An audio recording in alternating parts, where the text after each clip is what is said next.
Unsung Murder Ballads discusses topics of a disturbing nature. And we're not going to hold back on the graphic details and disturbing content. So we do not recommend our podcast for children under the age of 13.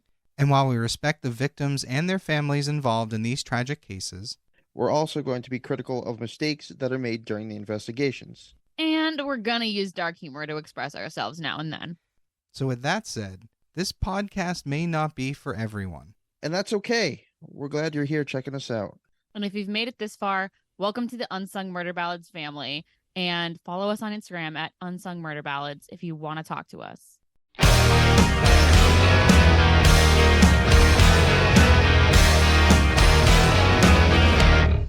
Hey everybody, welcome back to Unsung Murder Ballads. This is episode 117. I am Janus Dead. I'm Jameson Dead. And I'm Joyous Dead. All right, so tonight we have something, I won't say different, I always say different, but it's not any different than what we usually do. But I don't really want to give any spoilers yet. We're going to dive into the quote-unquote teaser is really just the first part of the story. There's no reason to skip ahead on this one. And I'm curious as to what you guys know about this and what you don't know as we go. Interesting. All right, let's rock. All right, so it is the mid to late 19th century in London, which of course is the largest city in Great Britain. The city quickly became overpopulated and as such was struggling with crime, obviously robberies and violence becoming a part of daily life. Conditions were dire and poverty was so extreme that many women turned to selling their bodies just to survive. At this time, there were approximately 1,200 women working as sex workers. Holy shit. Yeah. Well, how many people were there in London? That I don't know. I should have looked that up, but I didn't. But still crazy. Yeah, I'm like 1,200. Like, I don't know. London's a big city. That doesn't sound crazy. The world's oldest profession. That's true. But, you know, I guess for me, when I heard it out loud, I was like, to me, it seemed shocking. But you're right. If there's 1 million people, that's less than 1%. Which I doubted. I'm just imagining. I mean, obviously, we're talking about Sweeney Todd today, right? Yeah, we're similar, yeah. That was the vibes I was getting. I'm glad I'm not the only one. Similar. Yes, I'm picturing it in full Tim Burton glory. Yeah. All right. Well, then keep that in your head as we go. I'm setting the scene for everyone. It's in our back pocket. Yeah, well, we'll be talking about something like that later on, too. So, as is often the case, many of the Johns that hire these women were not exactly men that treated women well. But these women... You don't say, really? You know? But these women did their best to make it through each day. So, on August 31st, 1888, at 3:30 in the morning, a man named Charles Cross left his home to go to work. Which I have to say, what the fuck do you do in 1888? You have to get up at 3:30 in the morning to go to work. Your shift at the factory. Maybe, or the shipping yards or something. It's just weird to me. It is weird because it's like, dang, how'd you set an alarm? Yeah, well, that and like you have like they're like gas lamps along the streets. You know what I mean? Like that's crazy to me. Yeah. But as he was walking, he noticed an odd shape in the street, and he went to investigate. He realized that the shape was a woman sprawled out on the sidewalk. Oh, no. Her skirt was raised over her knees and her legs were spread. Her eyes were wide open, staring blankly. A second man soon came along, and together they examined the body. And granted, this is before anyone knows anything about forensics and investigations, so like idiots, they're fucking with the body. Of course. So her hands were cold to their touch. But because of how dimly lit the street was, they couldn't quite determine if she was dead or simply passed out drunk. Wow, it really is the 1880s, huh? Right? So to preserve her modesty, they pulled her skirt down, and then they went off to find a police officer. Because obviously there are no phones, there's nothing else you can do but run around looking for a cop. Mm-hmm. Crazy to me. So they found one, and they informed him that, quote, she looks to me to either be dead or drunk, unquote. Which is just so stupid. Those are two drastically different things. You'd think, like, how do you not know if she's breathing is my thing. Like, it shouldn't be that hard to figure out, but what do I know? So the police officer soon arrived at the scene, and he could see that her throat had been savagely slashed to the point where she was nearly decapitated. Oh, my God. So they just missed that entirely? I'm going to guess they didn't look Obviously they couldn't have looked too deeply. Another officer had arrived, and this was someone named Dr. Llewellyn, and he was the attending physician, and he was basically there on the scene, and later in the mortuary he would write up his report after examining the body. He said the condition of the body appeared to prove conclusively that the deceased was killed on the exact spot in which she was found. There was no traces of blood except from her neck where she was lying. The circumstance being sufficient to justify the assumption that the injuries to her throat were committed when she was on the ground, while the state of her clothing and the absence of any blood about her legs suggested that the abdominal injuries, which we haven't gotten to yet, were inflicted after she had been dead in the same position. So, yeah, this killer also mutilated her torso. Lovely. Again, once he got to the mortuary, the body was further examined and the brutality of the murder became even more apparent. There were stab wounds on her neck that ran several inches deep, running through the throat to the spine. Her face was covered in bruises from blunt force trauma, either from an object or a fist. Her genitals had been stabbed several times, and her abdomen slashed and stabbed along each side, effectively disemboweling her with her intestines seeping out of the wound. No. So the police, of course, began to try to identify this poor woman. And as she didn't have much on her at the time of her death, not even an ID, so it kind of took a little actual detective work. It turns out that inside her petticoat, which, her outer coat, there was a stamp or a mark that said Lambeth Outworks PR, which pointed them in the direction of a place called the Princess Roadhouse, which is PR. And that's where they believe she might have lived, which it turns out that's where she was living. Mm-hmm.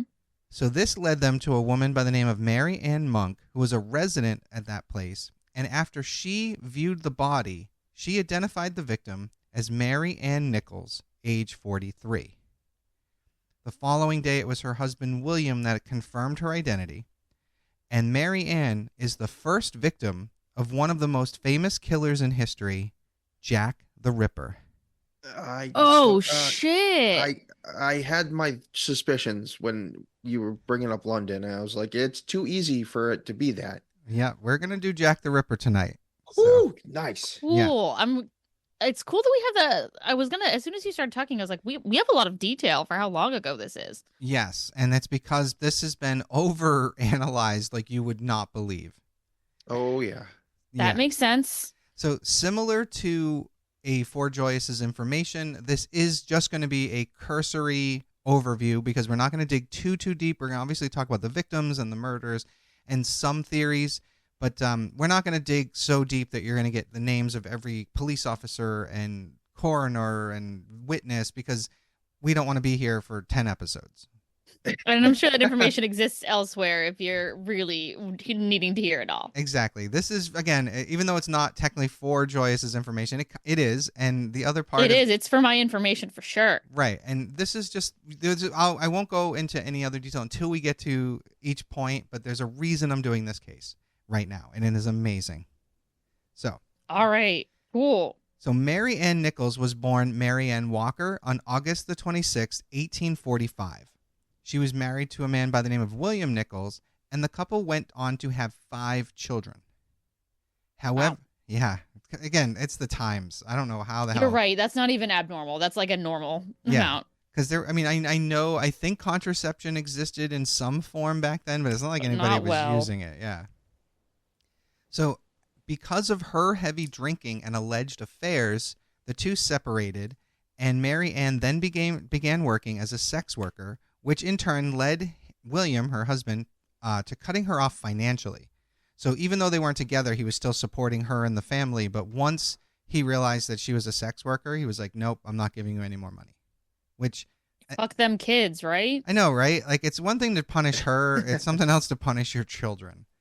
But isn't that a child support, tale as old as time of, fuck my baby mom. I'm not giving any money. I don't care what happens to my kids. Yeah, that's true too. And this is probably before they had laws surrounding it, and there's probably no way Way to prove. before that. Yeah, and there's probably no way to choose to figure out who the parent actually was, like who the father was. He's probably accusing her. Yeah, crazy. So for Marianne, things continued to go downhill from there, as she would move from place to place, living on the street and racking up a number of criminal charges, including drunkenness, disorderly conduct, theft, and, of course, sex work. Marianne was last seen alive at 2:30 a.m. on August 31st, 1888, just an hour before her body was found. She was seen by a friend named Emily Hollins walking down the street that night, very clearly drunk. Now, Emily attempted to persuade Marianne to return home, but was unsuccessful. And Marianne Nichols was buried on September 6th, 1888. And just 2 days after she was buried, at 6 a.m. on September 8th, an elderly man named John Davis opened his back door and found another woman's body. Oh, no. Her clothes had been tugged up over her waist, exposing her red and white striped stockings, which I don't care what anyone ever says. That just instantly gives me like clown vibes. It's weird. But her left arm had been placed across her left breast. Her legs were drawn up with her feet resting on the ground, and her knees turned outward.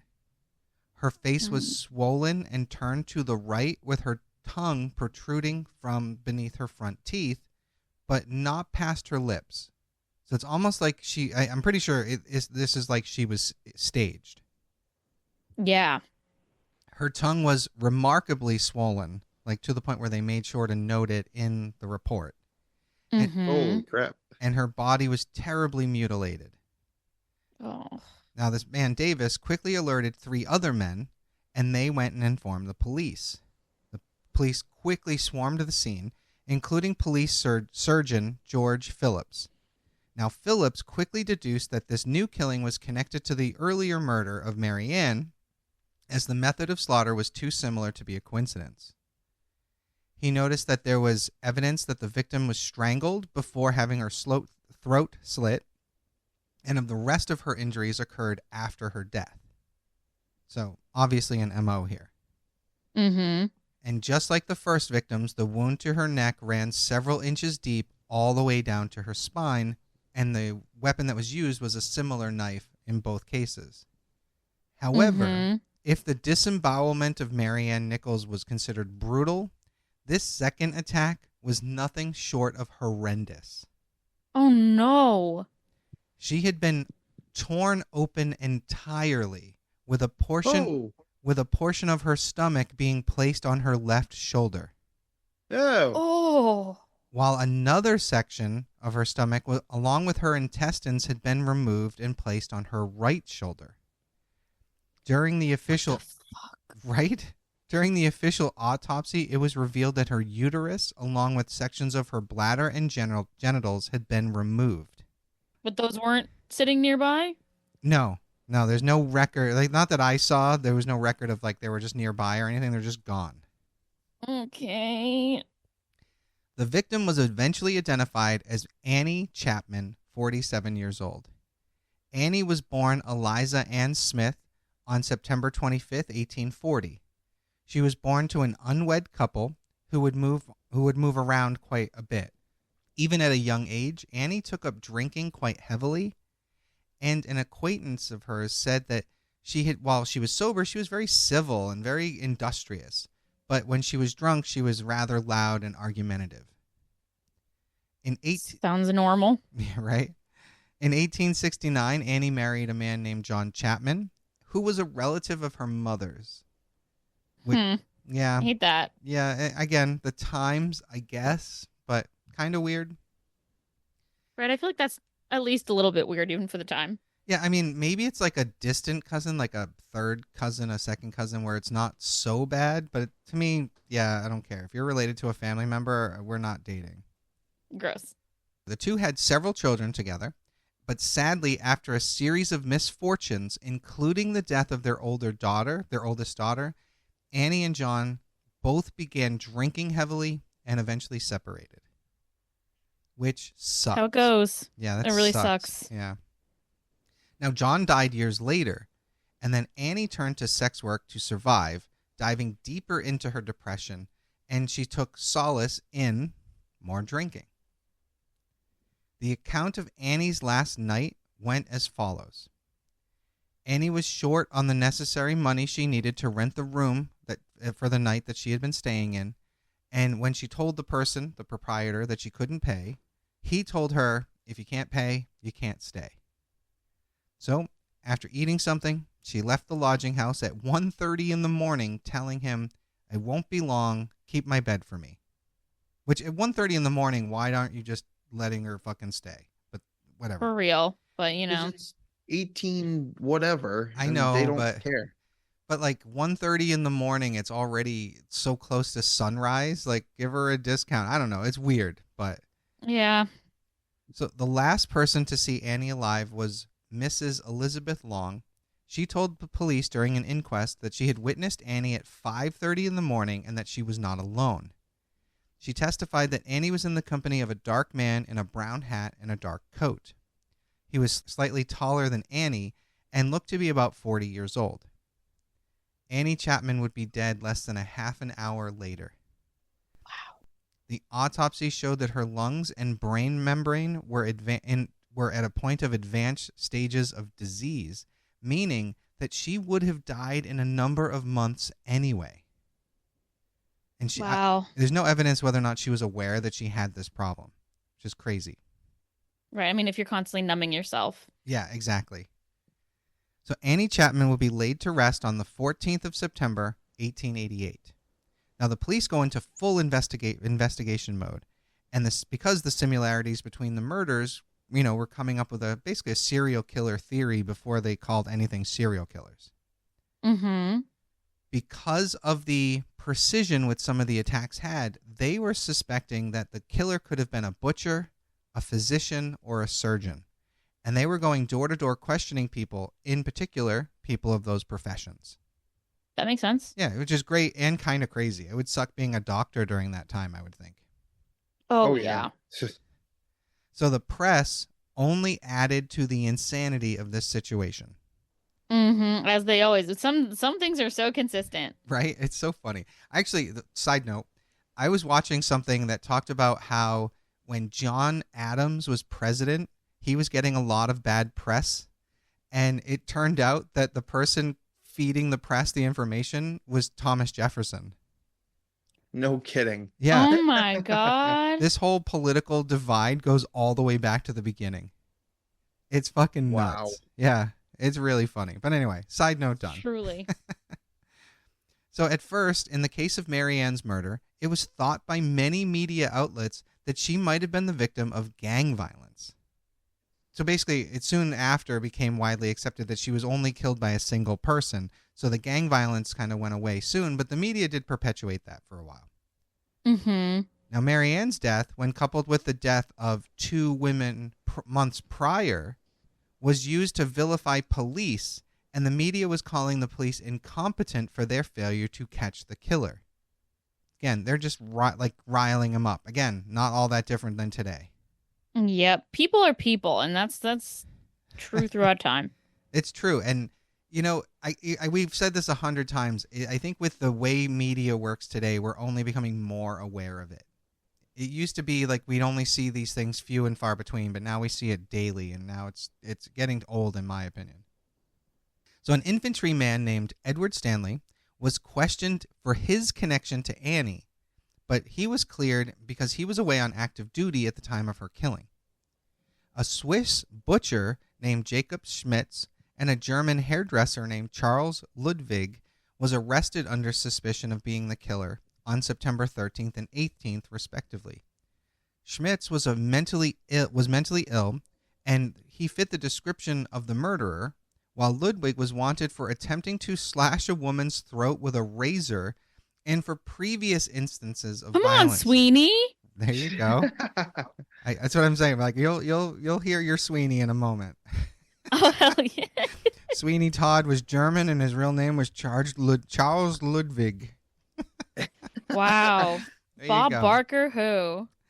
Benjamin Barker. Oh my God. I was like, sorry, I can't be saying the wrong thing about Sweeney Todd. well, not only that, but Our viewers will you get scared me. me for a minute. I was like, wait, what name are we No, going you're with right. there? Sorry, I'm so embarrassed. no, it's okay because Bob Barker, wasn't he the host of The Price is Right? I Yes. think Yeah. so. So Yes, that was yes, he was. I was like, what is going on? Oh my God. Oh, I'm so embarrassed. Try to edit it out a little. We'll keep the joke in there, That's but okay. without. All right. The story must go on. So police were letting everyone know that they believed that they were closing in on the killer. Now keep in mind, hundreds of letters were flooding local police stations and newspapers. Many claimed that they were the murderer. Many claimed that they had information about the murderer. And every one of them were proven to be hoaxes. Like, just fucking ridiculous. Oh, that's so much to filter through, too. That's so much work. Right. And again, it's not like they have the internet, so they can't really, they have to actually track this all down. Crazy. Yeah. So on September the 27th, a new letter dated 2 days prior came into the Central News Agency and then was sent to the Scotland Yard on the 29th. This was seemingly written by the killer himself, containing multiple spelling errors and grammatical errors, and doing his best to mock the police for their incompetence. Anyone interested in the full contents of this letter can find it online. It is called the Dear Boss letter, because that's how he started the letter off. But Dear Boss? Yeah, Hell. Dear Boss. Yeah, it's weird. I'm not going to read the whole thing, but I am going to talk about a couple passages from it. To quote it, it says, "The next job I do, I shall clip the lady's ear off and send to the police officers. My knife's so nice and sharp, I want to get to work right away if I get a chance." Unquote. So, Wow. yeah, crazy shit. Now, a lot of these misspellings are annoying as fuck, which is why I'm not trying to read the whole thing. Because, like, especially because they're still using terminology from back then, so some of it's really confusing, so that's why I didn't want to go through the whole thing. But Fair enough. so initially the letter was thought to be just another hoax, but one important detail was at the very end of this, the killer had given himself a nickname, Jack the Ripper. So there's another. Haven't we been over this? You don't get to give yourself your nickname, but we let this guy do it? They let this guy do it, yeah. Wow. That's too funny. Yeah, he's probably the most famous guy who got to name himself. Yeah. Yeah, exactly. And as promised, on September 30th, 1888, at 1 a.m., another victim was found by a man named Louis Daimschultz.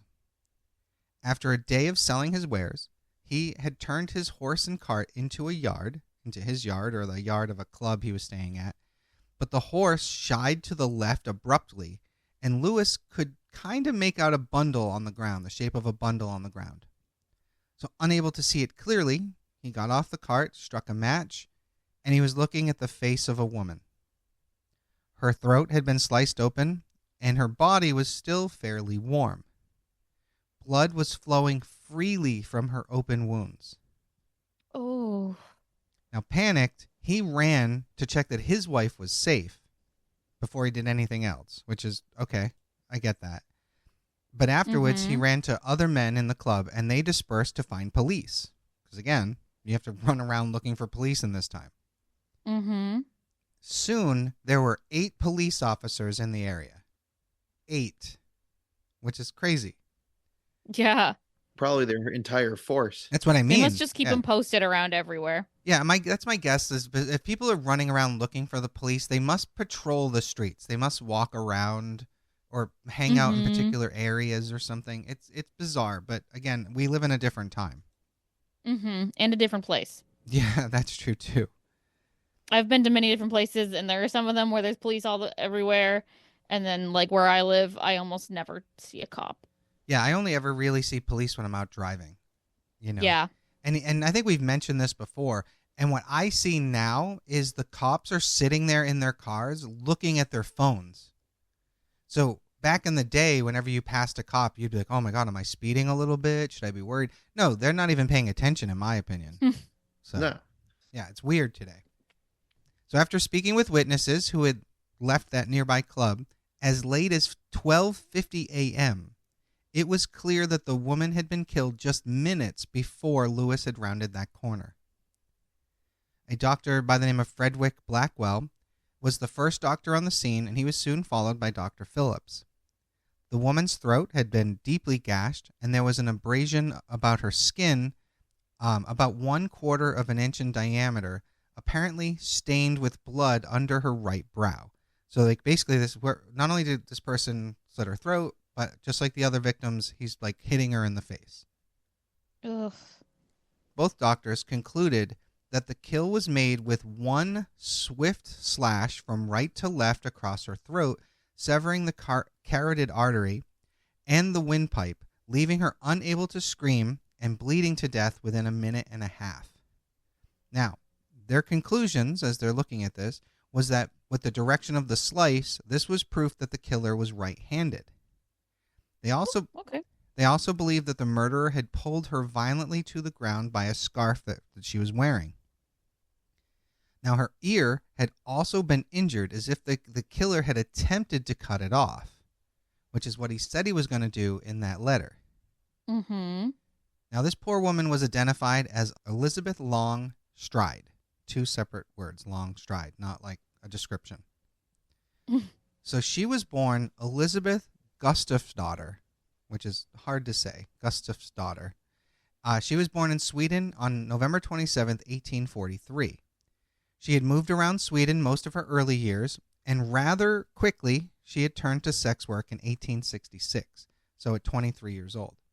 She had moved to London in 1869 and married a man named John Thomas Stride, who was 22 years older than she was. Holy crap. Dang. 23 and 45-ish, somewhere in that ballpark. That's not too bad. I mean, it's bad. Yeah, you know what? I take that back. A 23-year-old is still really immature.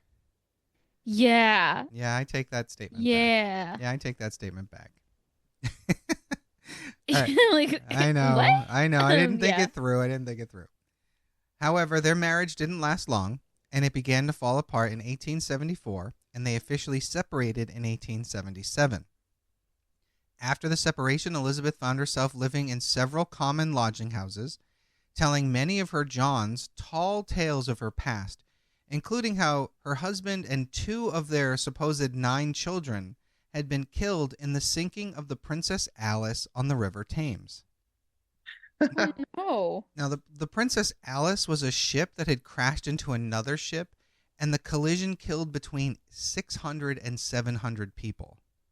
Oh, my God. Now, that was all just a lie? So her telling these people that her husband and 2 children died in that was a lie. But Okay. the All right. Princess Just wanted to be Alice was clear. legit. Like, that actually happened. And the Wow. reason they don't know exactly how many people or even who was because these ships never kept logs of who was on them. So when this accident happened, they didn't know how many people died. They just knew a shit ton of people died. Wow. Crazy. So there's a great way to fake your death back in the day. Truly. It'd be like, Right? oh, well, can't find this guy. I guess that he must have been on that ship that crashed. You murder your wife and dump her body in the river, and you're like, oh, she was on that ship. Yeah, exactly. Like, what the fuck? Crazy. Yeah. Elizabeth also began an on-again, off-again relationship with a local dock worker named Michael. Now, for work, she spent afternoons cleaning rooms in the lodging house where they both lived, and she did that for about 6 years. Now, it's believed that Jack the Ripper had successfully murdered Elizabeth, but it was in the process of cutting her ear off when he was interrupted by Lewis turning that corner. Over the years, some people have disputed that she was actually a true victim of Jack the Ripper, because only her throat was slashed like the previous 2 victims, but she hadn't been disemboweled like the other 2 were. But, I mean, obviously this theory is that he was interrupted. So, kind of tough to say. But there are some people who don't believe she was the victim of Jack the Ripper. However, less than an hour after the discovery of Elizabeth's body, police officer Edward Watkins was patrolling his beat, unaware of what was happening in another part of the city, when he discovered the body of a woman lying on her back in an enormous pool of blood. Holy shit. Her face was savagely cut up with injuries to her cheek and her eyelids.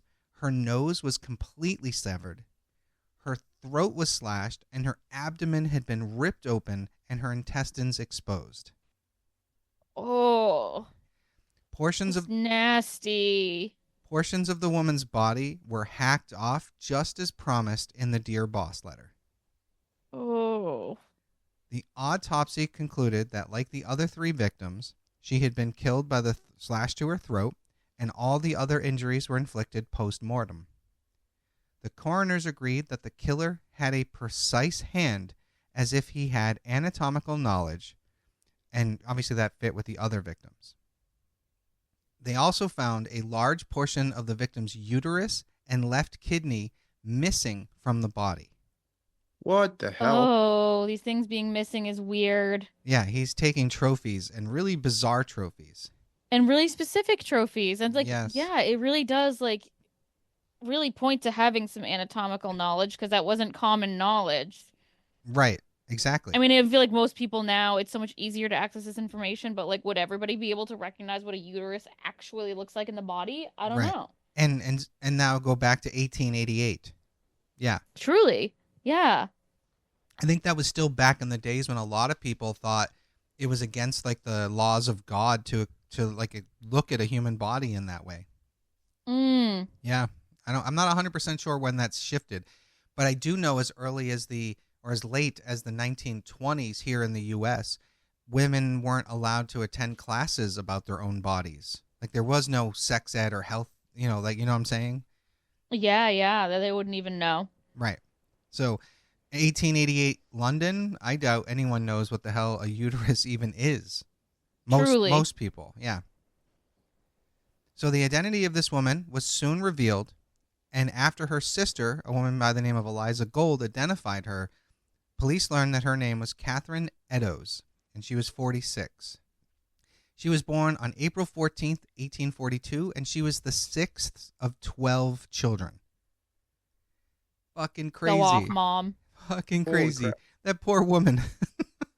Truly. Pumped him out. She and her siblings were put into an orphanage and soon into the workforce after both her parents passed away in 1857. In 1861, she started a relationship with an 18th Royal Irish Regiment member, Thomas Conways. They had 3 kids together, even though there's no evidence that they were ever actually married. Their relationship turned violent over time, and she left Thomas with their children. Oh, wow. Yeah, she didn't take them with her. Within a year, she was living with a new partner, a fruit salesman named John Kelly. The two seemed happy together, and Catherine was working the streets at the time, but on September 29th, she was detained for being drunk in public. In a strange twist, at 1 o'clock in the morning, it was decided that she was sober enough to be able to go home. What? Yeah. Wow. So police, knowing there's a killer out there, says to a woman who is sobering up, hey, it's 1 o'clock in the morning. You want to go home? Sure. There you go. That's crazy. Yeah, I understand that back then they probably didn't even think about shit like this, but what the fuck? Let her sleep it off. Truly. Yeah. So October 1st, 1888, a blood-smeared postcard arrived at the Central News Agency and was then transferred to Scotland Yard because the postcard claimed it was from Jack the Ripper. This one is referred to as the Saucy Jack postcard. And it's called These that. have some funny names. Yeah, it's fucking weird. And I'm going to read, because it's so small, I'm going to read the entirety of this in a moment. But you'll see why they called it the Saucy Jack postcard. It's fucking weird. But it arrived only a day after the deaths of Elizabeth Stride and Catherine Eddowes. And given that most of the details had not yet been released to the public, the accuracy in this message was frightening, to say the least. And it read as follows, quote, I am not codding, which I think was supposed to be kidding. I am not codding. Dear old boss, when I gave you the tip, you'll hear about Saucy Jack's work tomorrow. Double event this time. Number 1 squealed a bit, couldn't finish straight off. Had not time to get ears off for the police. Thanks for keeping last letter back till I got to work again. Jack the Ripper. Oh my God. Yeah. Fucking freaky, to say the least. Now, this went to a newsroom first. This person brings it to the police. Can you imagine being that person at the newsroom receiving this fucking postcard? Oh, absolutely not. No, I wouldn't want it. Nope. So Elizabeth Stride was laid to rest on Saturday, October 6, 1888, and Catherine Eddowes was laid to rest 2 days later on Monday, October 8, 1888. On September 16th of that year, the chairman of a group called the Whitechapel Vigilance Committee, which is kind of like a neighborhood watch kind of thing, his name was George Lusk, and he received a package at his home. Inside the package was half of a human kidney along with a letter addressed to him. This letter is known as the From Hell letter, and it read, "From Hell, Mr. Lusk, sir, I send you half the kidney I took from one woman, preserved it for you, to their peace. I fried and ate, it was very nice. I may send you the bloody knife that took it out, if only wait a little longer. Signed," and then it says, "Catch me if you can, Mr. Lusk." Fucking bizarre. Well, he's not exactly writing coherently, so it's not on you. Well, the thing is, like, my take on it is, if he's a doctor, a surgeon, or what have you, then these mistakes, these spelling things are on purpose. Oh, that's true. But if he's a butcher, maybe he doesn't really know how to read and write very well. Could be true. Right. So it's weird regardless, and believe me, like the word I skipped over was Tother. Tother. So maybe he's trying to say the other. I don't know. Could be. Weird. It's weird. So anyway, Mr. Lusk initially believed that the package was a hoax, because at this point, nobody's taking this really seriously. Mm-hmm. But upon talking about it to other committee members, they convinced him to have the letter examined. So a Dr. Thomas Openshaw examined the organ, and he believed the kidney was indeed human and that it had come from the left side of a human body. So both the kidney and the letter were then handed over to the city or the police. Then Dr. Openshaw received a letter, but this one was actually a hoax, which is weird. So this doctor that got involved, he receives a letter, but somehow they proved it was a hoax. Wow. Now, this is really... People really get in the way of shit. They really do. Cut the shit. Well, I'm gonna let you in on a little thing right here. We're gonna jump ahead a little bit.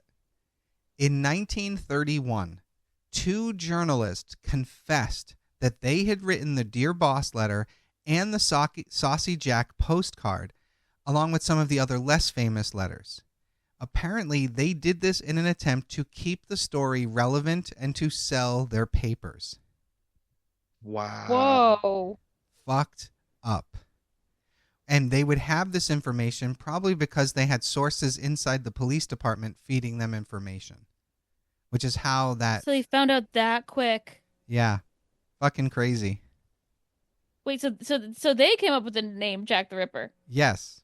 There you go. What? Okay. Well, he can have that name now. Yeah, I feel okay with it. Okay. All right, back to the case. The police were actually no closer to catching this guy, at these scenes of the crime than they were when he first appeared. The public was in a frenzy and furious that law enforcement were being so incompetent in catching him. However... Man, it wasn't easy these days. No, it really wasn't. And I understand that they're upset, but unless you're going to put police on every street corner all night long, what are you really going to do? You would really have to catch someone in the act. Like, right. That's the only way. I don't even understand, how they would figure this shit out with no forensics. Yeah, there's no real good investigative measures. Right. I mean... this could be literally any guy. That's true. And despite... I got to give the doctors credit. They're smart about how they're conducting it. They have some forensic knowledge, but even that's not that helpful. Right. It's like, okay, you can tell that this injury happened before that one and happened after she died. What does that tell you about who did it? Nothing. Right. Yeah, he's right-handed because it was one quick slice from left to right. Yeah, exactly. Doesn't tell you enough. So, however, the fifth and final victim of Jack the Ripper was Mary Jane Kelly. She was a well-known sex worker within the Whitechapel area, known for her attractive appearance, her fair skin, her blue eyes, and her either red or blonde hair. I don't know how people fucked that up, but it was 1888. Strawberry blonde is a thing, Okay. and she could have tied it. You're right. All right, I'll take that back. Because she's like the top 1% OnlyFans. All right, fair. She was also the youngest of Jack the Ripper's victims at only 25.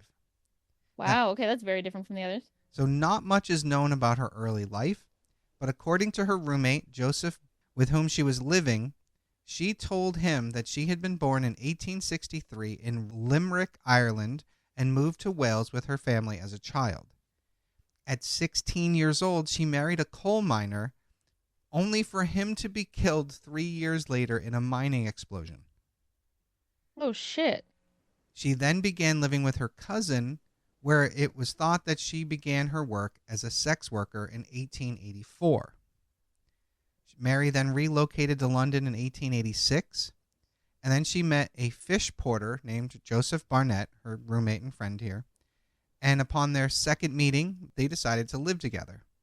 They moved into a lodging house, but at one point they were evicted from several of them for failure to pay their rent and for being drunk and disorderly. Common theme among the victims here as well. Mm-hmm. So, in 1888, Mary was once again forced to resort to sex work, and July of that year, Barnett, her friend Joseph here, who was initially tolerant of this life, soon began fighting with her over it because she was bringing the Johns back to their place, but she was also inviting another prostitute to live with them. Oh, okay. So at least someone's working for this household. But I can sort of understand his being upset about that, though. You know? No, of course, but also like if you're not taking care of your girl so bad that she has to do this, maybe you should look inside, bro. That's funny. Well, Joseph left her, but the two remained friends, and he would still visit her often, and he would even loan her money in her final days. So on November 8th, Joseph had visited Mary that day around 7 p.m., but left around 8 p.m. At the time, she was with a friend of hers named Maria Harvey, and Joseph and Maria had left together. Now then, Mary went out for the night, but she came back in a drunken state in the company of a man with what was described as a ginger mustache at 11:45 p.m. That's oddly specific. According to a fellow sex worker named Marianne Cox, the two entered Kelly's room. Mary could be heard singing until about 1:30. The last person to see Mary Jane Kelly alive was her friend, George Hutchinson. He met her at 2 a.m., where she asked him for money, but he didn't have any to give her. He then witnessed Mary meeting a man near a junction near her street. Now, her friend George was nervous for Mary's safety, so he followed the couple all the way back to her house, her lodging house. Wow, what a nice guy. But then he waited outside for some time, kind of making sure she was going to be okay from the outside, before he finally was like, all right, I'm going home. So, nice guy, but at the same time, you didn't really do much for her, buddy.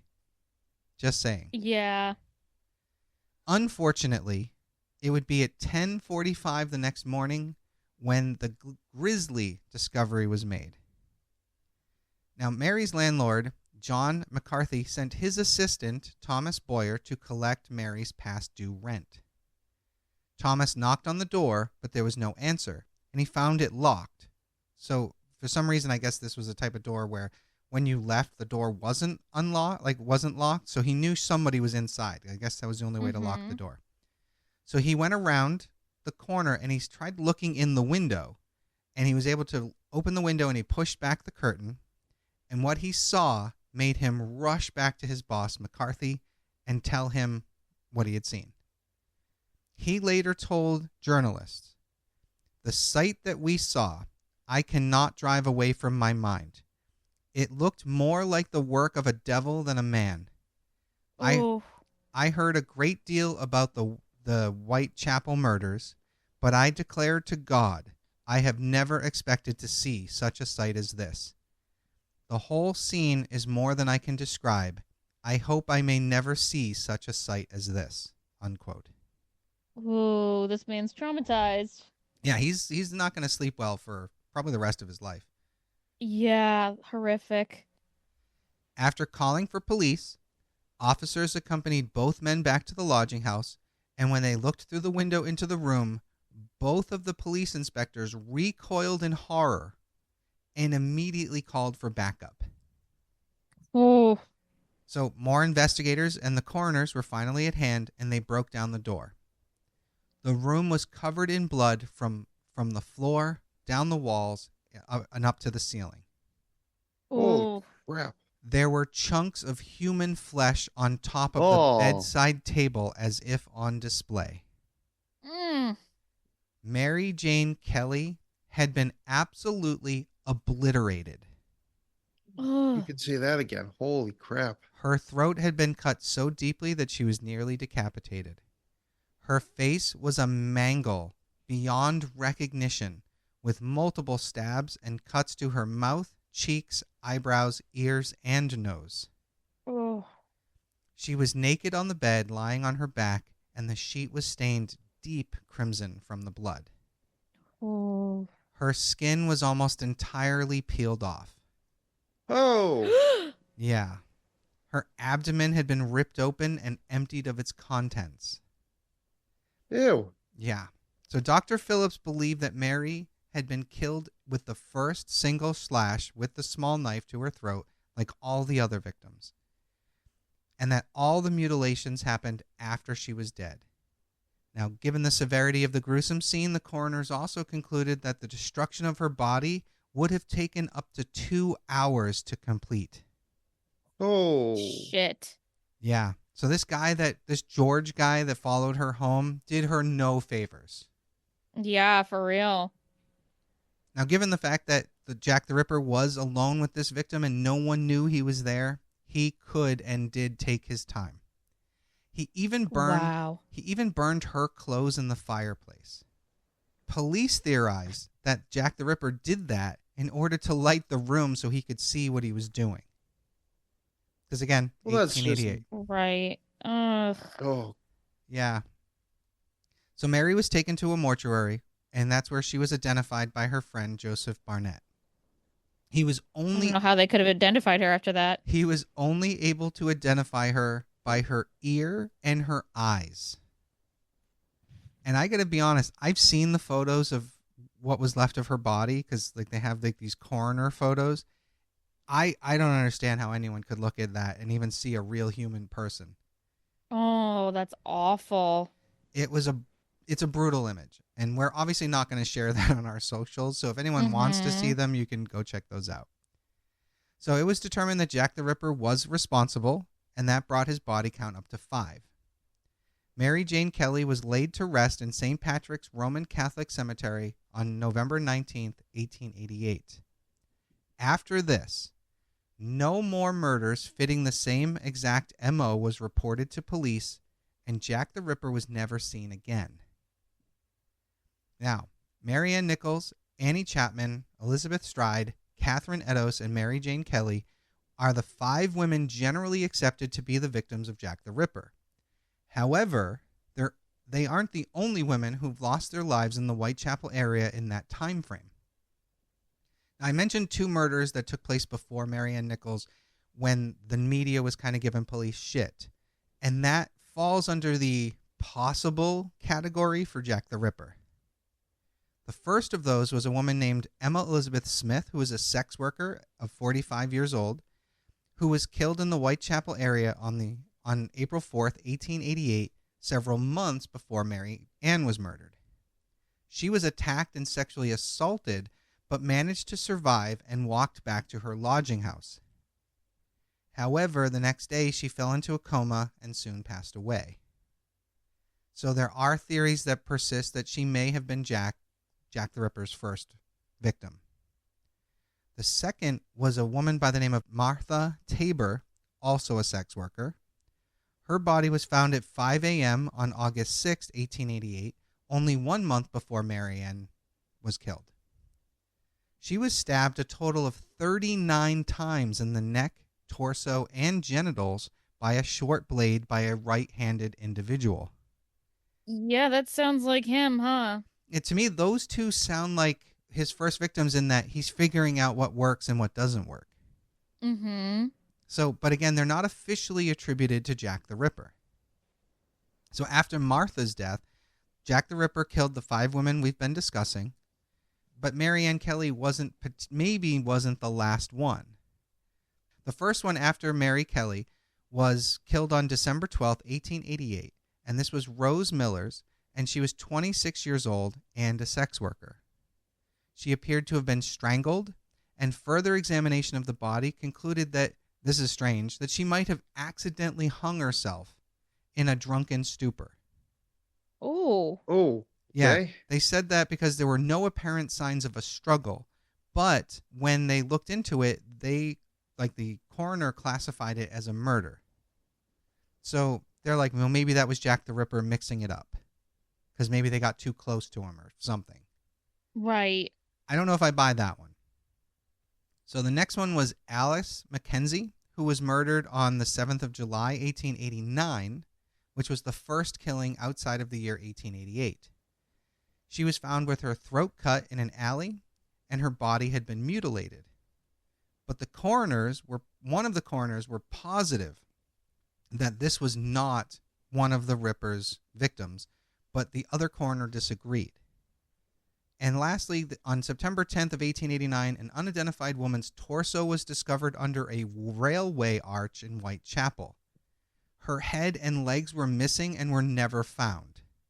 And her torso had been mutilated similar to that of past Ripper victims. So, again, maybe not. Yeah, that definitely sounds like it could be true, but we will not know. So in terms of suspects, Jack the Ripper doesn't have a simple rabbit hole that you can fall into. It is more like an underground ant colony. Oh, shit. Yeah, it branches into so many tunnels, more and more the deeper you go. Some make logical sense, and others drift further into the land of conspiracy. Very briefly, here are some of them. There was a man by the name of Karl Fagenbaum. He was a German merchant with a desire to kill and mutilate women, and he was arrested and executed for killing his landlady in New York City. He was in the area at the time. There was a man named Thomas Neal Cream. He was called the Lambeth Poisoner, who killed up to 10 women in 3 different countries and was said to have confessed to being Jack the Ripper right before his execution.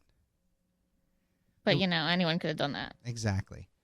There was also a man by the name of Frederick Deming. He was an English-born Australian murderer who killed his first wife and children in England in July of 1891 before he killed his second wife in Melbourne, Australia. Oh my God. Yeah, and he was hung for his crimes. There are some theories that say it was a U.S. citizen that had traveled to London. There was also a man by the name of Francis Tumblety, who was a doctor who reportedly hated women and had a collection of wombs in his back room.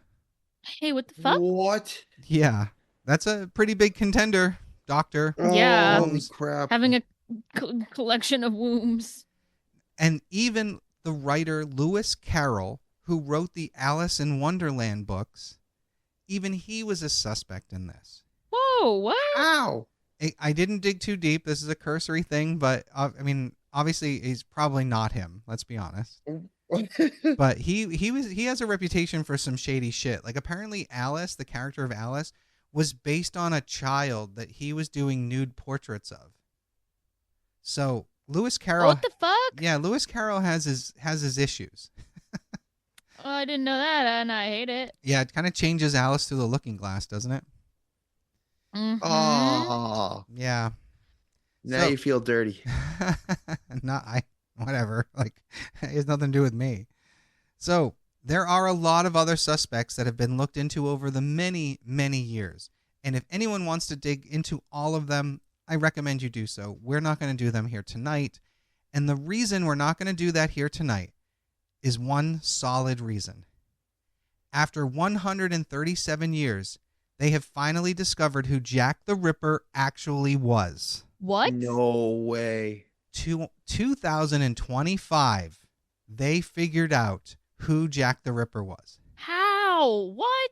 It's a result of my new favorite law enforcement tool ever, genetic genealogy. Okay. Yep.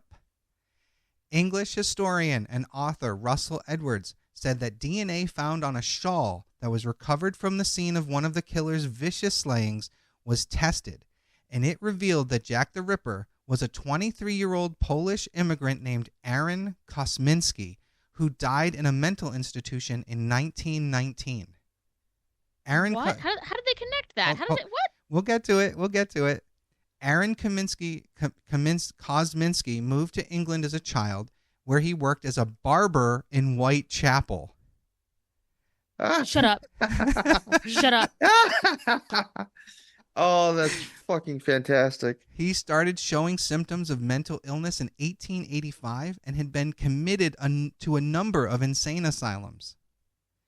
Before his death at the age of 53, Kosminski reported to having auditory hallucinations. He also feared other people, and he refused to eat, and he wouldn't bathe. He went fucking nuts. Now, Russell Edwards said that they matched DNA from the blood on the shawl with a direct female descendant to the victim, and it was and there was semen on it, and that's what led them to a descendant of Kosminski. And they they were able to go all the way back and figure out that this was who did it. And Edwards has said, quote, "We have got the proof. Now we just need the inquest to legally name the killer," unquote. Wow. Yeah, that's big fucking news. That's huge. Now, and it's actually insane that first of all, that DNA sample survived that long. That's crazy. That, I didn't even think of it, but yeah, I mean, but I don't know how any of that works. So I gotta say, well, like DNA is like not the most stable of molecules, so that is actually really impressive. Yeah, I mean, my guess is once it was taken into evidence, they must have preserved it well somehow. Yeah.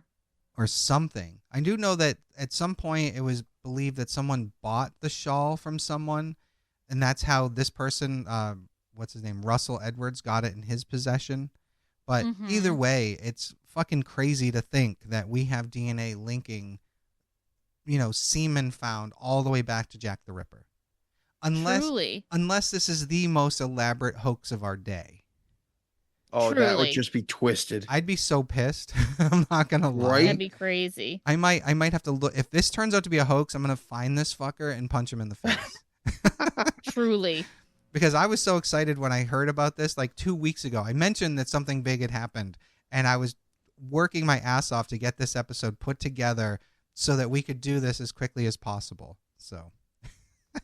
Yeah, that's crazy. I was really not expecting that. I know, and that's why I had to do it soon before you guys saw something on social media. I was true.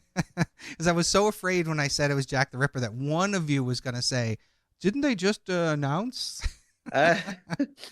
Luckily I'm not on those social media channels, so I'll never hear. Yeah, they don't show up in your algorithm, I'm guessing. No. I get that I get so much true crime in my algorithm that I'm sure that makes sense. Yeah, I mean, yes. I just obviously. get yarn.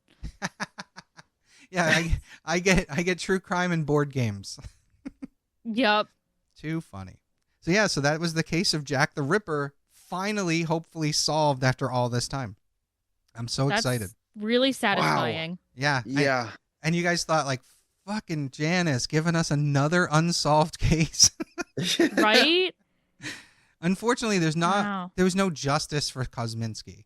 Like, if he died in at this point, there wasn't really a point in figuring it out. Other than to answer the question that has been bothering people forever. That's true. People just want to know at this point. Yeah, I want to know. I would love to know. Like, for example, there are still bodies that were under John Wayne Gacy's house that are still not identified. I would like to know who they were. I would just like them to have their names out there. And there's probably very few people left alive that really would be upset about it. Like, there are probably few family members left alive, but still, like, I would just like to know. It's like Amelia. It's like Amelia Earhart. I would like to know what True. happened. It doesn't change anything, but I'd like to know. Mm-hmm. Pretty sure she fell into the ocean somewhere, but I'd still like to Yeah. know.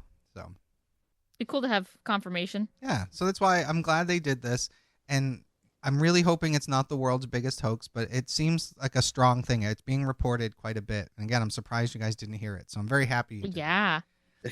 Because your reactions to it was awesome. It was everything I wanted it to be. Yeah, I was truly shocked. I'm glad we could deliver. Right? So thank you everyone for joining us. Once again, I am Janus Dead. I'm Jameson Dead. And I'm Joyous Dead. And we'll see you next week. Bye.